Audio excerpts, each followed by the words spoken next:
Garth Bellion here. I had a fun weekend setting up one of these marquee tents.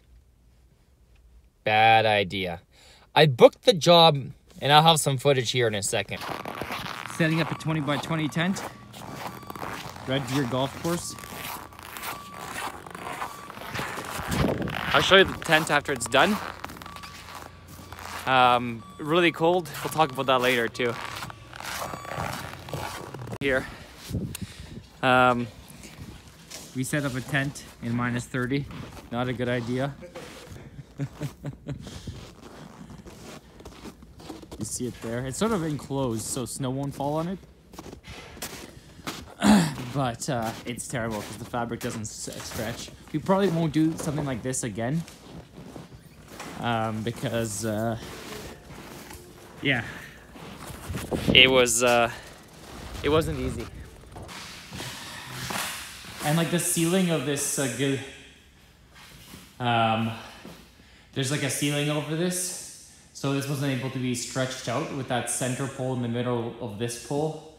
And because it's -30, like all these kinks, like you know, the fabric is it's not soft anymore. It's like super hard. So it's really hard to like stretch it over and just make this work. Plus it's right next to the building here. So yeah, it's a crazy rental. We got some heaters going there. We're gonna move these propane tanks so it's not close to the heaters.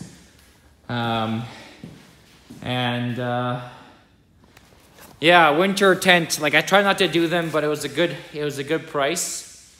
And like a lot of companies don't do it, so I thought I'd take the risk.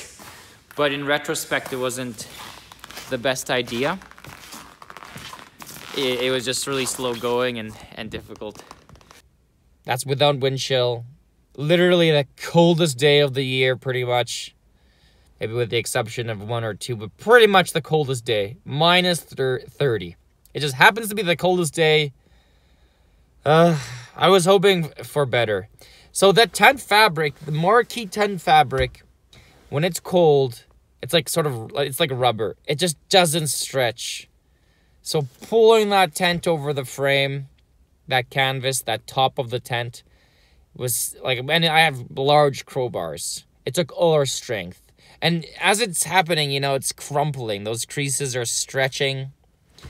And they don't stretch smoothly. Like literally, it causes damage, you know. So, big mistake to do that. I mean, the client was great. The job paid well. I mean, you could pretty much buy a tent for the price, you know.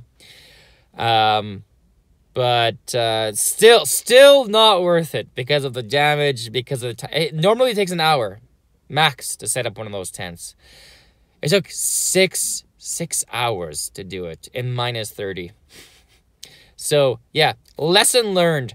Most people learn their lessons through, or I don't know if most people, I didn't quantify this.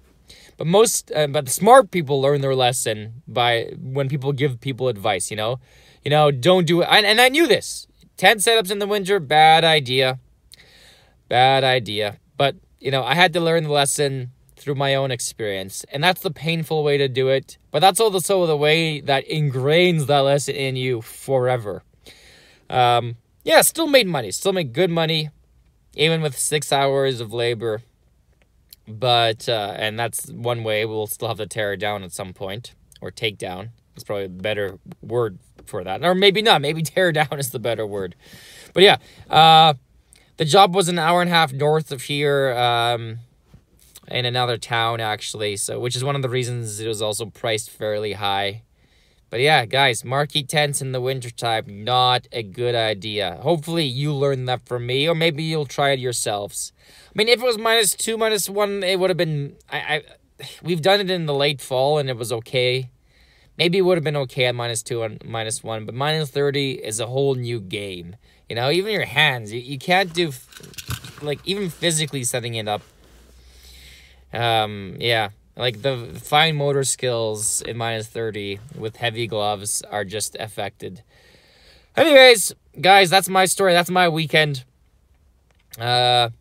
Maybe that's a lesson. Guys, subscribe. I'm going to have more videos here. We'll do more setups. We'll talk more about event rentals. Take it easy.